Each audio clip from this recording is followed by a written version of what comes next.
Vamos tocar nossa sétima aula aqui. Galera, hoje a gente vai encerrar o nosso tema de gráficos de controle. Finalmente, nossa última aula sobre esse tema, né? E aquela aula que eu vim falando desde o começo. Essa é a aula que eu costumo considerar aquela mais complicadinha aqui dentro da disciplina, tá? Eu não vou dizer que é impossível de entender isso aqui, mas não fiquem surpresos, tá? Se vocês de fato olharem e ficarem assustados num primeiro momento, tá? É realmente um conteúdo que é um pouco mais abstrato, por assim dizer, mas eu prometo que eu vou deixar o mais claro possível para vocês, beleza?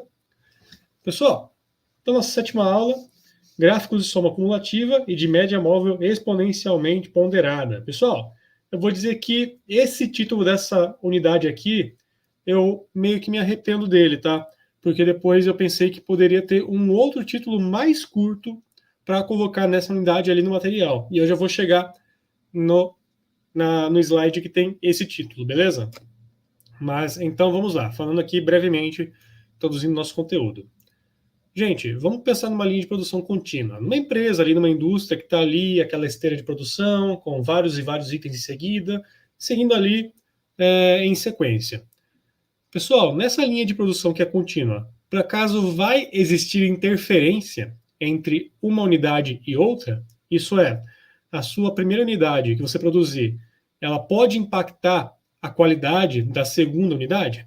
E a qualidade da segunda unidade, aliás, a segunda unidade pode impactar a qualidade da terceira unidade?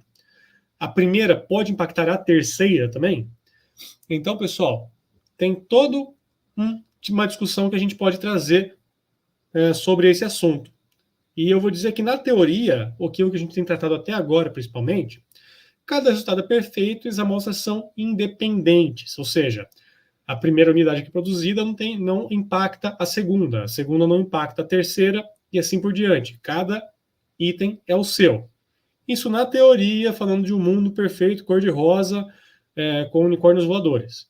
Agora, se a gente estiver falando da prática, a gente encontra aqui que uma falha em uma única unidade pode acabar gerando um efeito de bola de neve. Isso é, vai acabar se acumulando, uma unidade vai afetar a seguinte, e a seguinte, e a seguinte, e assim por diante. Então, sim, pode acontecer de impactar. Um entupimento de alguma peça, por exemplo, já pode ocorrer ali quando você está produzindo uma unidade, aí pronto, entupiu uma peça ali, vai prejudicar aquilo que vier em seguida, tá?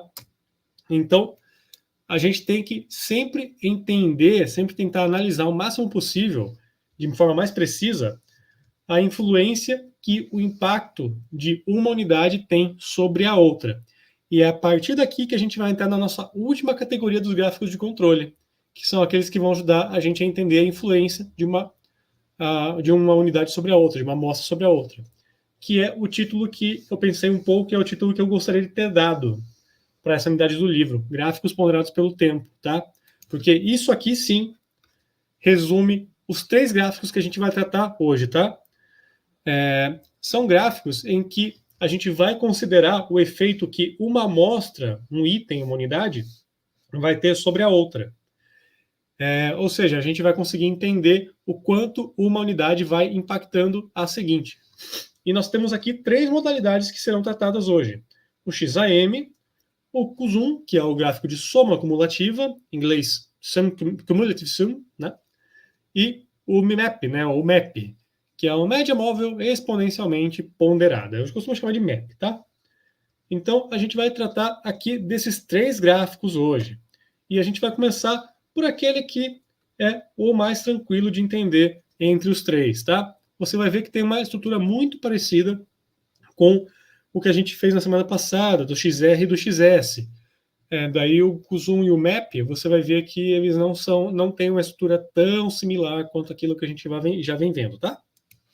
Mas o XAM é parecido com aquilo que a gente já discutiu. O que é o gráfico XAM? Gráfico X, que nem na semana passada, é um gráfico que é bem focado na média entre as amostras. O XR, o XS, o X é sempre a média. No XAM não vai ser diferente. O X continua sendo a média entre as amostras. Até aqui, nenhuma novidade. E o gráfico AM? O gráfico AM vai tratar da amplitude móvel Paulo, o que é amplitude móvel? Pessoal, olha só. O que é amplitude móvel? Vai ser a diferença entre a amostra anterior e a atual. O que isso significa? Vamos supor que a gente tem aqui 4 amostras. A sua primeira amostra vai ser aqui 15. A sua segunda vai ser 20. A sua terceira vai ser 18. E a sua quarta vai ser 22. A amplitude móvel vai ser sempre uma análise menos a análise anterior, tá? Ou a diferença entre essas duas. A gente costuma tratar sempre com um resultado positivo, mesmo que seja aqui um dado negativo. Então, qual que é a diferença aqui? Não tem como a gente calcular aqui um dado, uma amplitude móvel para a primeira amostra, porque simplesmente não tem uma amostra anterior. Mas a partir daqui da segunda, qual que é a amplitude móvel? 20 menos 15, que é o anterior. 20 menos 15 é igual a 5. A terceira, qual que vai ser o valor aqui da amplitude móvel? 18 menos 20, que seria igual a menos 2. Só que você sempre pode considerar positivo aqui a amplitude móvel, tá? A amplitude não se importa se é negativo ou positivo. Então a amplitude móvel aqui é 2. Qual que é a amplitude móvel entre a quarta e a terceira amostra? 22 menos 18, 4. Ok? E é isso que é uma amplitude móvel, a diferença entre uma unidade, uma amostra, e a amostra anterior. Vamos fazer um exemplo básico aqui para ver como que é a montagem do gráfico XAM, tá? Olha só, a gente vai ter aqui como exemplo bolsas com peso nominal de 500 gramas. A gente quer que as bolsas tenham ali o peso de 500 gramas. A média, nenhuma novidade, vai ser calculado do mesmo jeito de sempre. Pegamos aqui todos os dados, todas as 15 observações, e tiramos a média entre eles, né? Como que é a média? Soma todo mundo aqui e subtrai pela quantidade de dados. Então, a média desse conjunto de dados aqui é igual a 503,15. Não tem muito segredo, pode ver que eu nem discuti muito aqui, porque o cálculo da média vocês já estão cansados de ver. E amplitude móvel, como que é feito esse cálculo? Que nem eu comentei, a gente sempre vai fazendo a amostra 2 menos a 1, depois a 3 menos a 2 e assim por diante. Então, a primeira amplitude móvel, aqui o primeiro dado não existe, porque não tem um comparativo anterior. Para a segunda amostra, 491,44 menos 48,05. Amplitude móvel, 3,39. Aqui, 496 menos 30,32 menos 491,44. A diferença disso aqui é 4,88.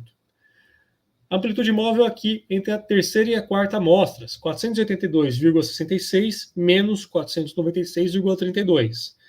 Aqui seria um resultado negativo, só que aqui a gente sempre coloca em módulos, sempre deixa o resultado positivo, tá? Então aqui a amplitude móvel é de 13,65. E assim por diante. Então nós temos aqui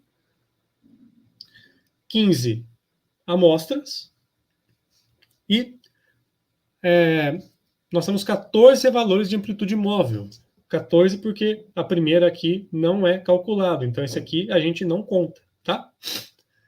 Como que a gente faz então? Como a gente prossegue? A gente vai determinar a amplitude móvel média. A gente vai pegar todos os 14 valores aqui e tirar a média entre eles. Então, pega as 14 amplitudes móveis, divide por 14, já que a gente só tem 14 valores de amplitude móvel, e o nosso exemplo aqui vai ter amplitude móvel média igual a 19,33. Ok, já temos os dados, já temos as médias. Agora a gente vai para os limites, né? Porque lembra que todo gráfico que a gente vem trabalhando, a gente vem determinando aqui os limites. No caso, como de costume, limite inferior de controle e limite superior de controle. O x barra é a média, que a gente já tem, a gente já calculou ali atrás, né? Quanto que era? 503,15. Até aqui nenhum segredo. Menos 3 vezes a amplitude móvel média, que a gente já calculou também, né, no slide anterior, que foi de 19,33, dividido por D2. Esse D2, pessoal, lembra que semana passada eu mostrei para vocês alguns valores tabelados? Dessa vez não é diferente. O D2 também é tabelado, tá? Então, Como que a gente faz para encontrar o valor de D2? A gente vai ter uma tabela específica e a gente sempre vai considerar o n igual a 2. Por que sempre vai ser n igual a 2? Sempre a gente ia tratando ali com a quantidade de observações dentro de cada amostra, né? Por que dessa vez a gente está tratando o n igual a 2? Porque a gente está comparando exatamente duas observações. A primeira com a segunda com a terceira com a quarta. É sempre duas. Então, o n é sempre igual a 2 quando a gente está falando do gráfico x a m. Então, nosso n é igual a 2 e o nosso valor de D2 é, por tabela, literalmente, 1,128. Então, é só substituir aqui. Limite inferior de controle, x barra, a média, menos 3 vezes amplitude móvel média, dividido por 1,128, valor de D2. Limite inferior de controle, 451,75. E o limite superior, adivinha? Quando no inferior a gente subtrai, no superior a gente soma. E a gente chega aqui ao valor de 554,55.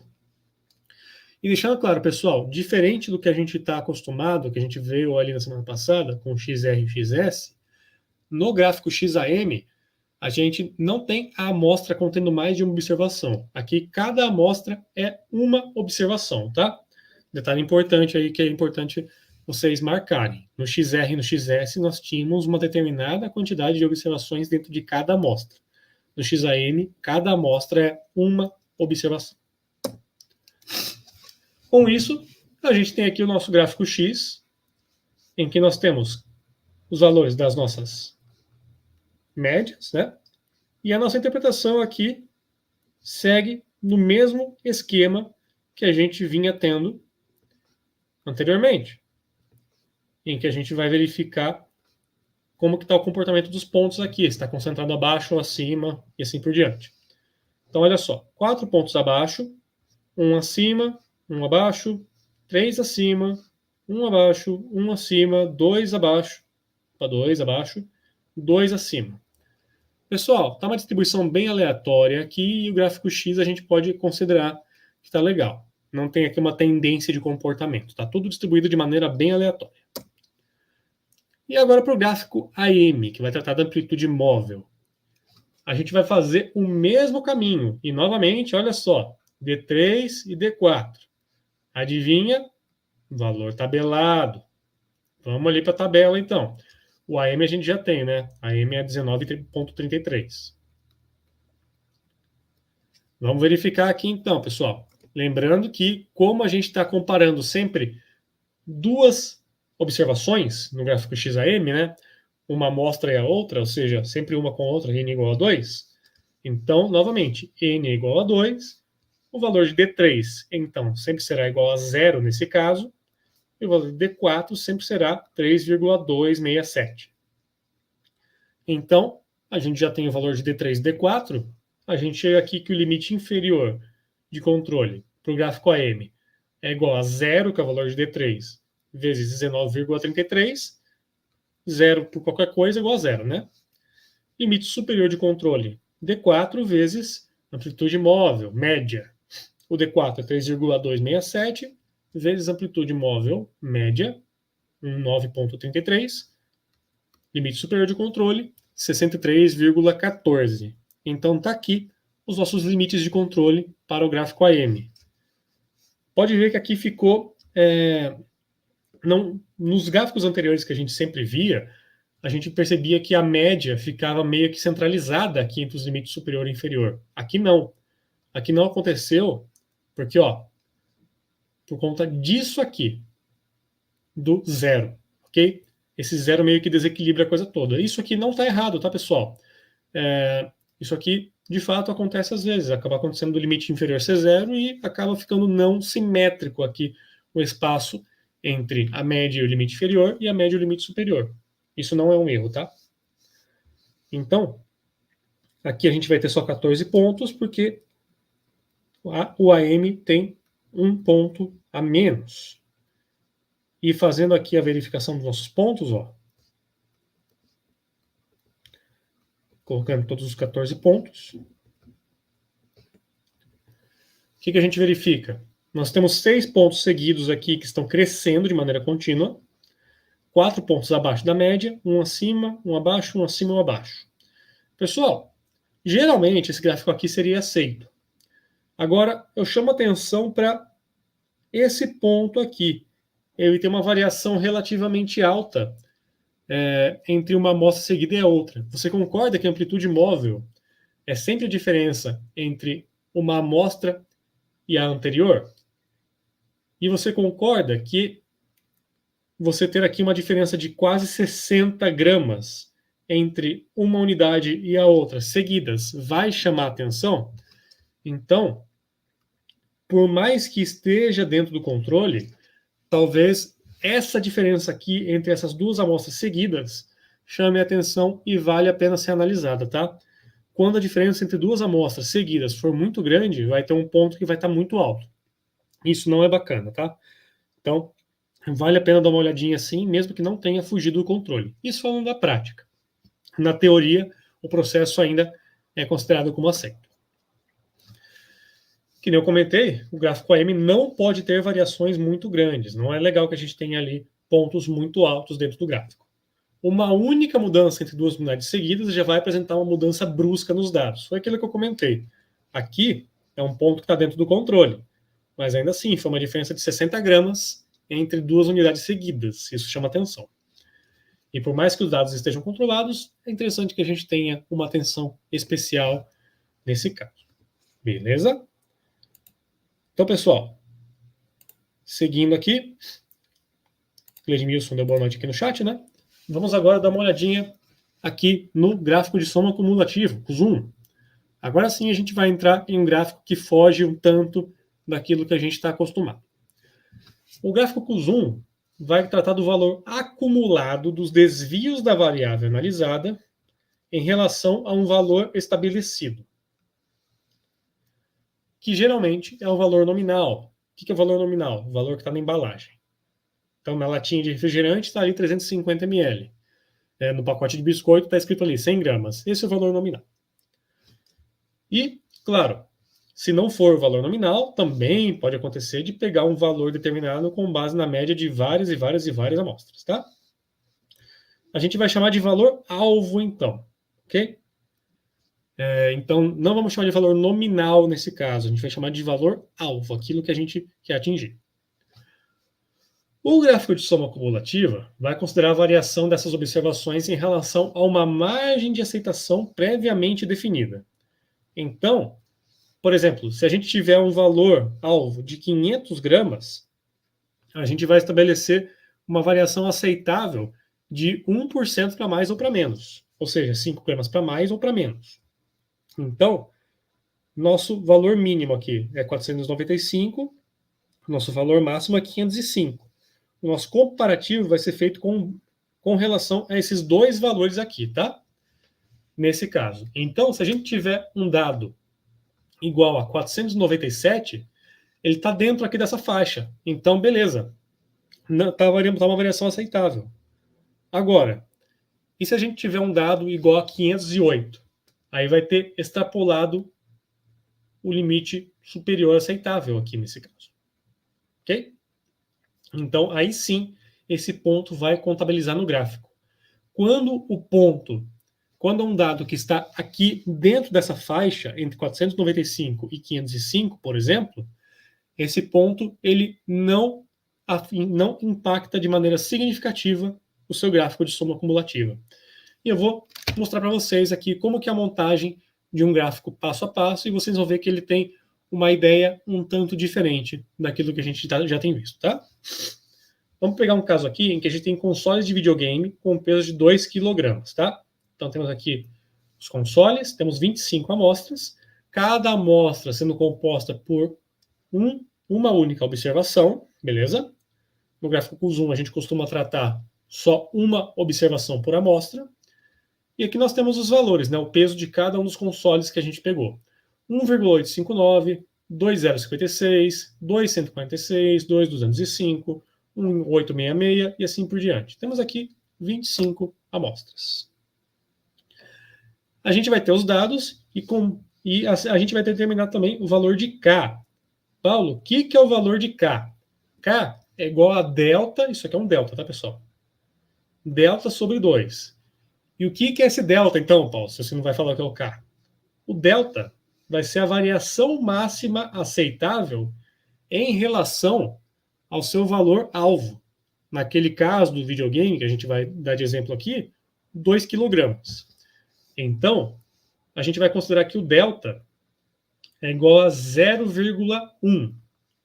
E, portanto, já que o delta é 0,1, o K é igual a delta dividido por 2, 0,05. Então, o que a gente vai fazer?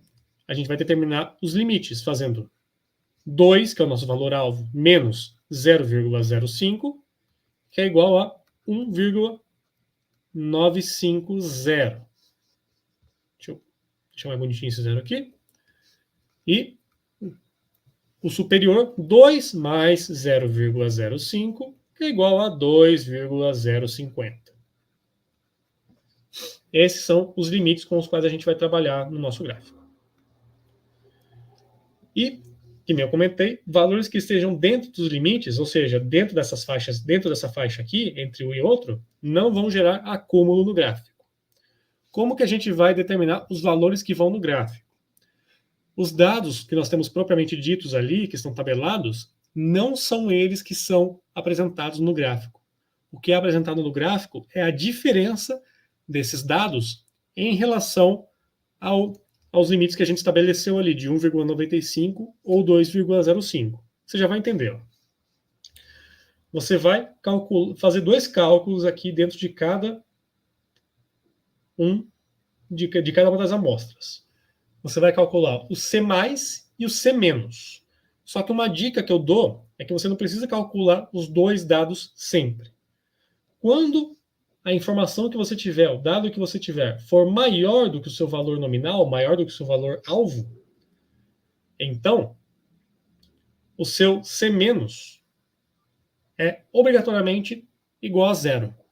E quando o seu valor nominal for maior do que o seu dado, ou seja, a sua observação for menor do que o seu valor nominal, do que o seu valor alvo, o seu C mais vai ser igual a zero. Então, um desses dois aqui sempre vai ser igual a zero. Você só precisa fazer o cálculo do outro daí, tá? Cabe a você analisar ali. Se o meu valor nominal é igual a 2, então se a minha observação, se o meu dado for igual a 2,08, 2,08 é maior do que o seu valor nominal. Se 2,08 é maior do que o seu valor nominal, quando o dado é maior que o valor nominal, o C menos automaticamente é zero. E se o seu dado, sua observação, for 1,95, o seu C mais automaticamente vai ser igual a zero. Tá? Como que a gente faz o cálculo aqui então, pessoal? Primeira observação que a gente vai ter. O primeiro dado, 1,859 kg. Ele é menor do que o seu valor nominal, menor do que o seu valor alvo. Então, se é menor que o valor alvo, automaticamente o seu C mais já é igual a zero. Então, só precisa calcular o C menos. C menos, o cálculo vai ser o seguinte, ó, vai ser o valor máximo entre duas opções. Ou vai ser zero, ou vai ser o resultado dessa conta inteira aqui, ó. Que a princípio assusta, mas você vai ver que não é nem bicho de sete cabeças. Mi0 nada mais é do que o seu valor alvo, que é 2. Só substituir aqui. K, a gente já viu ali atrás, que é o delta dividido por 2. Nosso K é 0,05. Então a gente faz 2 menos 0,05 menos a sua observação atual, que é o xi, que é 1,859. Está aqui então. Mais o valor do C menos anterior. Quando a gente está fazendo o cálculo para encontrar o C menos, a gente vai considerar o C menos aqui, ó. Como não tem um valor anterior para C menos, então aqui é zero. Então, beleza, a gente faz a conta aqui. 2 menos 0,05 menos 1,859 mais 0. Então, o valor do seu C- para a primeira unidade, esse 1 aqui significa que é a primeira unidade, tá? A primeira observação. Vai ser o maior valor entre 0 ou 0,09. E 0,09 é maior do que 0. Então, esse é o valor do seu C- para a sua primeira observação. Agora, indo para a segunda observação, 2,056. 2,056, então aqui já é maior do que o seu valor-alvo. Quando a sua observação é maior do que o valor-alvo, significa que o C- para essa observação automaticamente vai ser zero. Então, como que é o cálculo aqui? O C- para a segunda observação será igual ao máximo entre 0 ou x2, que é a nossa observação aqui, 2,056, menos o seu valor alvo, que é 2, mais o valor de K, que é o 0,05, mais o C- da amostra anterior. Quanto que foi o C- da amostra anterior? O C- foi 0,09, o mais foi 0. Então esse aqui é igual a 0. E pode ver que são os dados que estão aqui, ó. Observação, valor nominal, K, e o C- da amostra anterior. Aqui, então, o seu C+ para a sua segunda observação será igual ao valor máximo entre 0 ou 0,006. Ou seja, 0,006 é maior do que 0. Para a sua terceira observação, aqui nós temos 2,146. Novamente, é um valor maior do que o seu valor-alvo. Então, se é maior do que o valor-alvo, automaticamente o C- para essa observação, para a terceira observação, vai ser igual a zero. E o C+? Vamos lá. O C+, novamente, vai ser igual a zero, ao valor máximo entre 0 ou, vamos lá, o valor do seu x3, que é a sua observação da terceira observação, 2,146, menos μ0, que é o seu valor-alvo, que é 2, mais 0,05, que é o valor do seu K, mais o C+ da amostra anterior. Quanto foi o C+ da amostra anterior? A gente acabou de calcular, foi 0,006. A gente encontrou um valor positivo ali. Então, é só a gente fazer agora a conta. 2,146 menos 2 mais 0,05 mais 0,006. E o seu C+ para a sua terceira observação vai ser igual ao maior valor entre 0 ou 0,102. Maior valor, 0,102. Mas, Paulo, por que o máximo? Porque pode acontecer de aqui dar negativo, tá? Pode acontecer desse número aqui acabar dando negativo em algum momento e você acabar optando pelo zero, tá? Então, por isso que é sempre o máximo. Esse valor aqui nunca, o valor do C+ e do C- nunca vai ser negativo, tá? Guarde bem isso. Se a gente avançar um pouco, a gente vai ver que a sexta observação é de 2,046 kg. Lembra que a nossa variação vai ali de 1,95 até 2,05? Como o 2,046, que é a nossa sexta observação, cai aqui no meio, quando cai aqui no meio, tanto o C- quanto o C+ são iguais a zero. Beleza? Então, pessoal, é assim que a gente determina os valores de C. Mas e o limite para o gráfico de soma cumulativa? Como que é calculado? Primeiramente, nesse gráfico aqui, a gente só vai ter um limite, só vai ter uma linha de limite, tá? Que vai ser uma linha ali que vai ficar mais para cima, que é como se fosse a linha do superior. Como que é calculado o limite? É H vezes S. Paulo, o que é H vezes S? H é um valor constante que a gente estabelece e geralmente vai ser 4 ou 5. Quanto mais baixo for o seu H, mais rígido será o seu processo, tá? Então, se você tiver um H igual a 4, você vai estar sendo mais rígido. do que se estivesse usando o 5. E S nada mais é do que o desvio padrão entre os dados.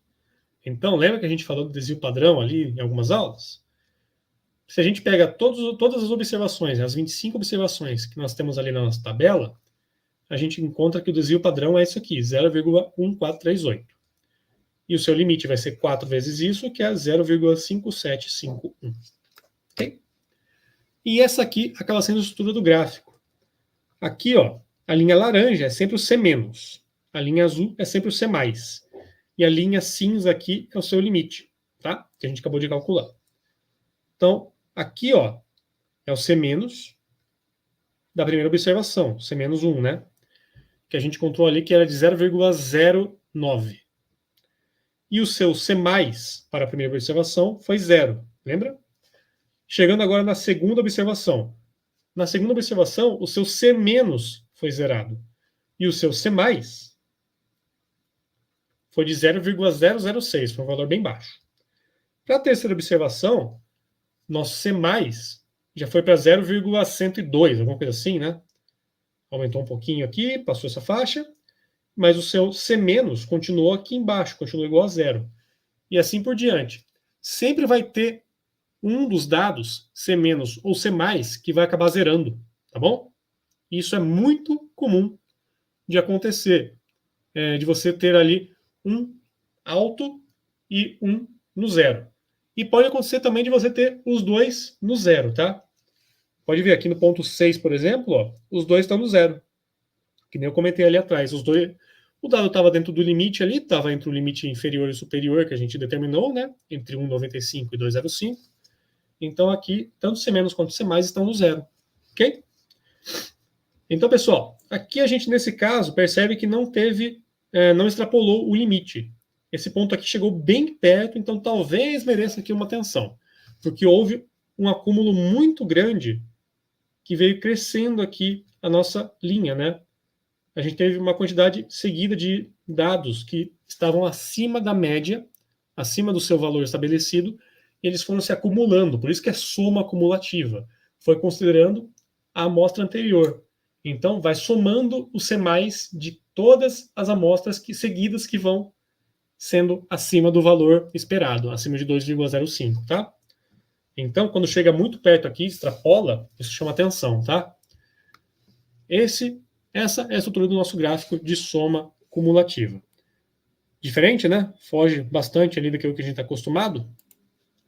E agora a gente vai para o nosso último gráfico, o gráfico MAP, média móvel exponencialmente ponderada, tá? Esse aqui também é meio diferente daquilo que a gente está acostumado, tá? E ele também vai tratar da influência que uma amostra tem sobre a outra, tá? No anterior, a gente viu o acúmulo das amostras uma com a outra, né? A gente vê que teve várias amostras seguidas que foram saindo ali com um peso acima do desejado. Aqui, a gente vai analisar o seguinte: o impacto que os dados têm sobre o seguinte, só que a gente vai considerar que os dados antigos vão ter menor impacto do que os dados recentes. O que isso significa? Significa que se você tiver numa linha de produção e tiver ali, por exemplo, latinhas de refrigerante, o impacto que a sua segunda amostra vai ter sobre a sua 20ª amostra é menor do que o impacto que a 19ª amostra vai ter sobre a 20ª amostra, concorda? A segunda amostra ficou lá para trás, então ela não vai ter impacto direto sobre a sua 20ª amostra. Agora, e se a 19ª amostra estiver errada? Você concorda que tem uma chance maior da 20ª também estar errada? Então, é esse tipo de raciocínio, pessoal, tá? Amostras mais antigas, quanto mais antiquada for a amostra, menor vai ser o impacto dela mais para frente. Essa é a ideia do gráfico de média móvel exponencialmente ponderada, tá? E aqui a gente vai ver mais algumas variáveis diferentes. O peso que a gente vai atribuir às amostras vai se dar através do valor de lambda. O que é o valor de lambda? É um peso que a gente vai determinar. Vai variar entre 0 e 1. A gente costuma trabalhar com o valor de 0,1, entre 0,1 e 0,2.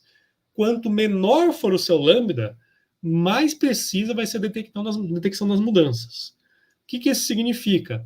Se você tiver um lambda muito baixo, você vai pegar ali qualquer variação. O problema é que você não quer um lambda igual a zero, ou muito próximo de zero, porque se for muito baixo, qualquer mudança, qualquer mudancinha que seja mínima, vai parecer um erro.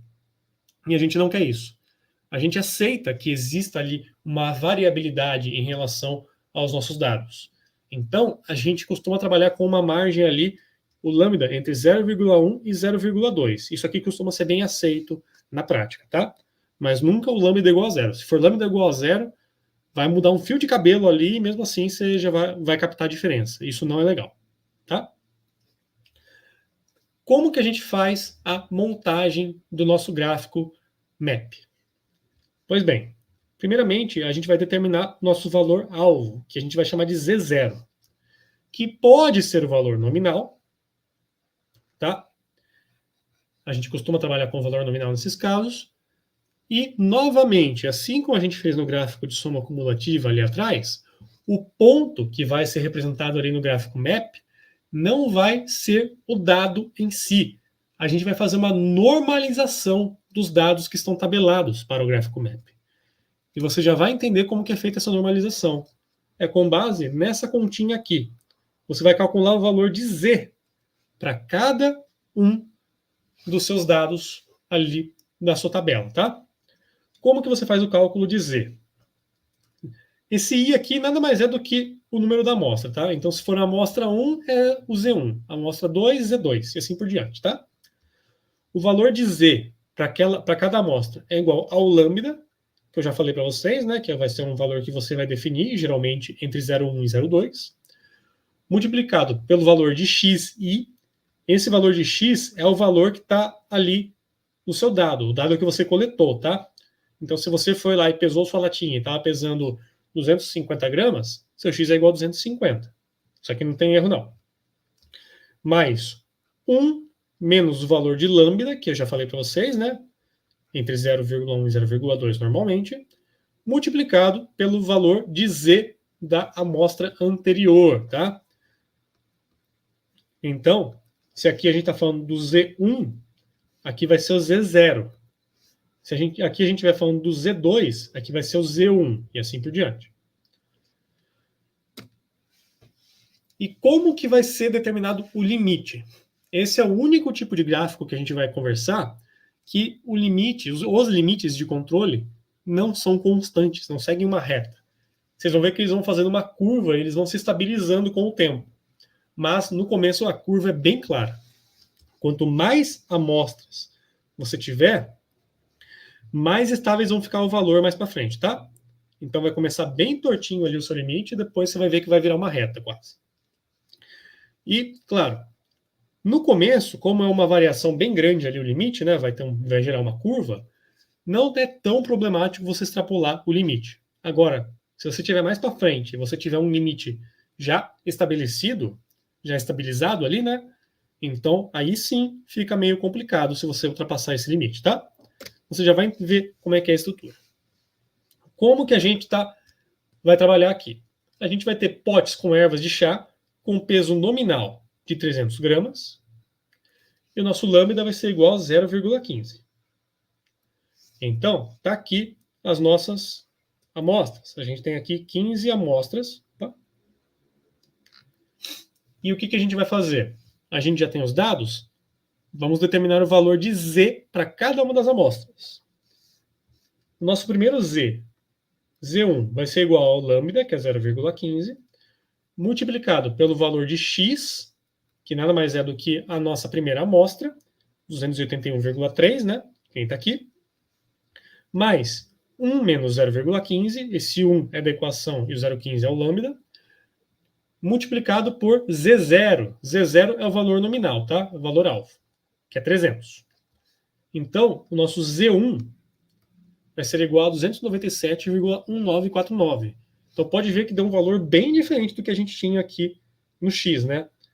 Esse valor de Z é uma normalização que a gente faz para encaixar no gráfico MAP, tá? Isso que é comum. O valor de Z2 vai ser aqui igual ao lambda, que nem eu já comentei, vezes o x, que é o peso da sua segunda amostra, 277,4, que nem está marcado aqui, mais 1 menos o lambda de novo, vezes o z anterior. Qual que é o z anterior? Aqui, ó, z1. Ele passa aqui para o cálculo do z2. E o nosso valor de z2 vai ser igual a 294,2255. E você vai fazendo esse cálculo para todas as suas observações. E a gente vai chegando aqui em valores normalizados. Ó. Pode ver que o 281,3 normalizou e virou 297,1949. O 313, que era outro valor que era bem distante ali do que nós tínhamos, né? Que era 300, né? A gente tem que ter 300. A gente tem 313, normalizou em 297,1197. Esse 320 aqui virou 301,6326.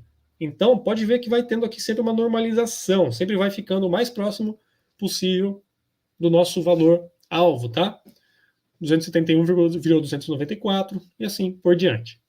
Isso aqui pode parecer estranho, mas essa normalização é importante. É por isso que chama média móvel exponencialmente ponderada, inclusive, tá?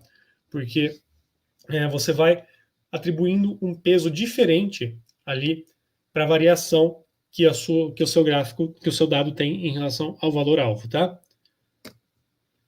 Como que a gente determina o limite? Então, pessoal, esses valores de z aqui são eles que vão no gráfico, tá? O peso aqui você já pode esquecer. É o valor de z que vai ser o pontinho ali no gráfico. Para calcular os limites, olha só. O limite inferior de controle vai ser igual a z0, no nosso caso é 300, menos L, já vou chegar aqui para explicar o que é o L, tá? Vezes o desvio padrão, multiplicado pela raiz do lambda, lambda a gente já determinou que é 0,15, né? 0,15, dividido por 2 menos lambda, multiplicado por 1 menos lambda, elevado a 2 vezes i.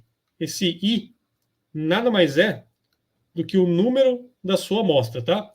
Então, i para a sua primeira amostra é igual a 1, i para a sua segunda amostra é igual a 2, e assim por diante. Mas, Paulo, o que é o L e o que é o desvio padrão? Como que a gente calcula? L vai ser a distância em quantidade de desvio padrão entre os limites e o valor alvo. Quando a gente trabalha usando 6 sigma, que é extremamente rígido, a gente trabalha com L igual a 3. Por que L igual a 3? Porque no 6 sigma a gente tem um desvio de 3 a gente tem uma separação de 3 desvios em relação ao valor nominal. Então, a gente não costuma trabalhar com um L tão alto, igual a 3. A gente costuma ser um pouquinho mais leve e pegar aqui um L entre 2,6 e 2,8, tá? Porque isso aqui não é tão rígido, mas também nos traz confiança de que o resultado está dentro do que a gente espera. No nosso exemplo, a gente vai considerar L igual a 2,7. Esse no nosso caso, tá? E aqui o nosso desvio padrão entre as amostras coletadas. Nós temos ali 15 amostras, o desvio padrão entre elas é de 14,371, num cálculo padrão de desvio padrão, tá? Então, para a nossa amostra 1, ó, 300, que é o seu valor do Z0, menos L vezes... Opa, aqui é o desvio padrão, desculpa. Sigma, multiplicado pela raiz de lambda dividido por 2 menos lambda, vezes 1 menos o lambda, elevado a 2 vezes i sendo o número da amostra. E aqui vai ser 291,41. Esse é o limite inferior da primeira amostra. O limite superior é a mesma coisa, só que ao invés de subtrair, a gente soma. E o nosso limite superior será igual a 308,59. Agora, pessoal, quero chamar a atenção de vocês para uma coisa, que vai ficar mais claro aqui na nossa segunda amostra. Ó. Novamente, o valor de Z0 menos L vezes desvio padrão, aqui o sigma, o lambda, perdão, aqui o lambda de novo, e 2 vezes i. Pessoal, o valor de Z0 é constante para o mesmo gráfico. o valor de L é constante para o mesmo gráfico. O desvio padrão é constante para o mesmo gráfico. O lambda é constante para o mesmo gráfico. Ou seja, o que não é constante? O valor de I. Não é constante. Não constante. O que significa isso, pessoal? Significa que a única coisa que faz o limite variar de uma amostra para outra é o número da amostra, tá? Então, pode ver que se você for calcular até 20, por exemplo, todos esses demais números vão continuar iguais. Só vai mudar esse dado aqui. E ele vai fazendo ali a variação ocorrer no limite, tá? É a única coisa que muda entre o limite de uma unidade e a seguinte. E para a nossa segunda unidade, o limite inferior é 288,73, o limite superior 311,27. E com isso a gente vai chegando aqui nos nossos limites, né? E olha só, que nem eu comentei com vocês, pode ver que os limites vão ficando constantes, né? Vai ficando mais estabilizado. Olhando o limite inferior de controle, começou com 291,41, daí caiu e foi para 288,73, aí caiu um pouquinho menos, 287,14, 286,10 e assim por diante. Pode ver que foi seguindo reto aqui e foi meio que estabilizando. Aqui variou 2 unidades e meia entre a amostra 1 e a 2. Entre as amostras 14 e 15, variou 0,03. Variou muito pouco aqui. Então, quanto mais para frente a gente for, menor vai ser a diferença entre o limite de uma amostra e a outra. E para os limites superiores também vale. Ó. Aqui variou bastante, variou 2,5 praticamente entre a amostra 1 e a amostra 2. Só que pode ver que a diferença, a variação entre os limites foi diminuindo, ao ponto de que aqui também variou só 0,03 entre um limite e o outro. E esse aqui é o nosso gráfico MAP. Pode ver que ele começa mais tortinho aqui, né, no limite superior, só que ele vai estabilizando até que aqui você quase não percebe que está variando essa reta. E o mesmo vale aqui embaixo. Pode ver que está estabilizando, está praticamente reto isso aqui. E vai chegar um ponto que, assim, se você for até o infinito, isso vai ficar reto, tá? Não vai ficar perfeitamente reto. Sempre vai ter uma curvinha assim, mas vai ser quase impossível ver o olho nu. Aqui já está quase impossível ver o olho nu, né? Então, quanto mais para frente for, menor vai ser a variação e mais retinho isso aqui vai ficar, tá? Aqui é o seu valor alvo, 300, não tem muito segredo. E aqui os pontos que você foi calculando, né? Os valores de Z, que a gente veio calculando aqui. Opa! Para o nosso gráfico, né? Então, o Z1 é 297, o Z2 294, Z3 297 de novo, e pode ver, ó, 297 aqui no primeiro ponto, 294 aqui no segundo ponto, 297 de novo aqui no terceiro ponto, e assim por diante. E nesse caso aqui, pessoal, chama a atenção que os pontos estão todos abaixo, quase todos abaixo do nosso valor alvo, tá? Então, esse caso aqui, caberia análise. Pode ver que está se afastando cada vez mais aqui da média. E nós temos muitos pontos seguidos que estão abaixo da média. Então, esse é o tipo de caso que a gente tem que analisar. Tem muitos pontos seguidos que estão abaixo da média. Ok? Então, pessoal, passamos um minutinho aqui do nosso tempo. Pode ver que nem eu comentei, esse conteúdo realmente é mais abstrato, foge bastante daquilo que a gente vinha discutindo em relação à estrutura dos gráficos de controle, mas acabou agora o assunto do gráfico de controle. Na semana que vem eu prometo que a aula é mais tranquila, capacidade de controle, tá? Índice de capacidade.